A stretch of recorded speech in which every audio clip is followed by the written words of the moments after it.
Hello YouTube, Ben here with another video. Thank you for tuning in. This one I would like to keep it in the Fragrance 101 video. I made a video about fragrance a while back, so that will be part 1 and this one will be part 2. If you would like to check it out, I can include the link below so you can go and see it. In this series, I would like to take you with me and share the information I have learned, all the knowledge I learned, all the experience I've learned while searching for a new favorite fragrance for myself. As part of the experience, I have learned that it's very important to understand fragrance formulation.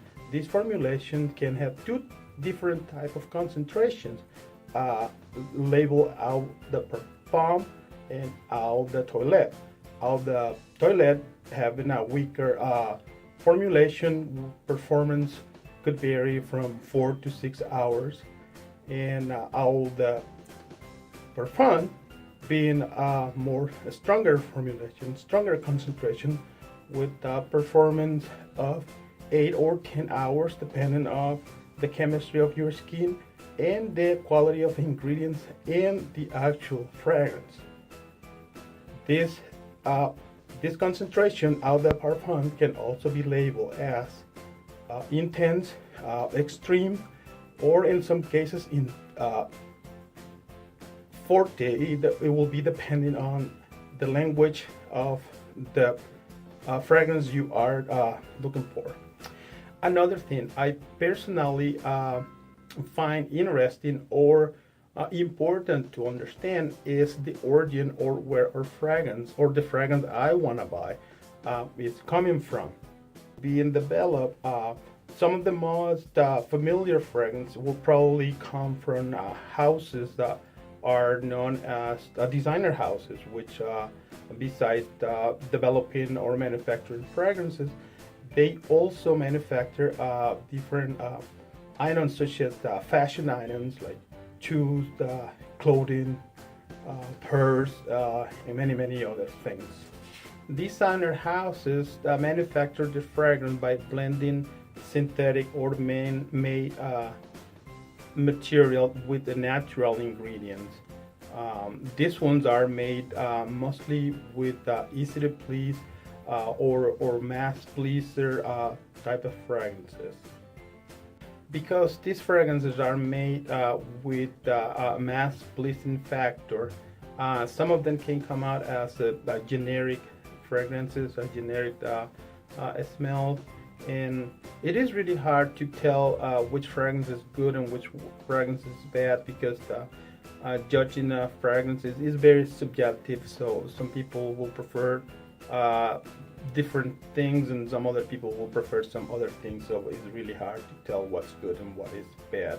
Among those designers, probably some of the most popular are Yves Saint Laurent, Christian Dior, Givenchy, Paco Rabanne, among many others. These fragrances are really easy to find at any mall across the country, or in any basically in any retail store. They will have many or mostly designer fragrances. There is another type of houses that also work developing fragrances, and they are known as niche houses. They are believed to release fragrances that are of higher quality, made with better ingredients than those from the designer houses. And because they are manufactured with the quality ingredients, the price on the final product, it all reflects that quality. Niche fragrance may not be for everybody, because contrary to designer houses that are made, their fragrances in the designer houses are made to mass please a large amount of group.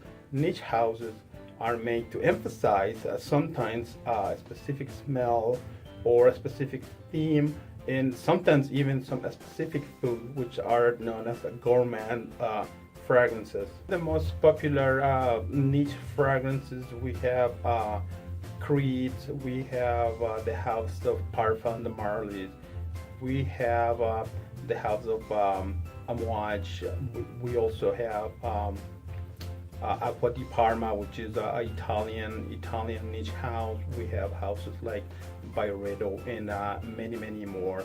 Uh, for for an individual to get the hands on a fragrance manufactured by a niche house, sometimes it's required to visit a boutique fragrance, or maybe on their brand's website, which will be the most safer, because the popularity of these fragrances, they could be many counterfeit out there, a lot of fake product. And speaking of fake, there is another type of houses that I would like to include in this video, and those are houses that dedicate time to actually clone more popular fragrance from other houses, often from a niche house, or even from a designer house. These really are not 100% clone. They are basically inspired fragrance that follow the notes from those of more popular. Actually, I really like that those inspired fragrances are available for the public, because you can actually get a fragrance that otherwise will cost like 3 or 4 times more than what actually you are paying for.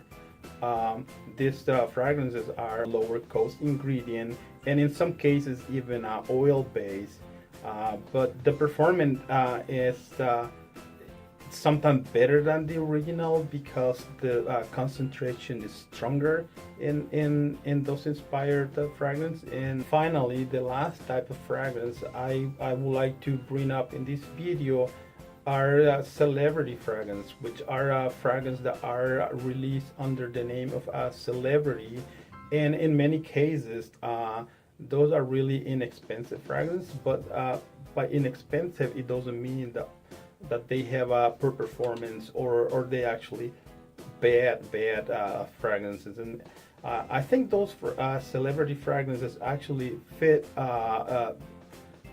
in spaces where designer fragrances or niche fragrances cannot be fit or met the requirements for a specific person.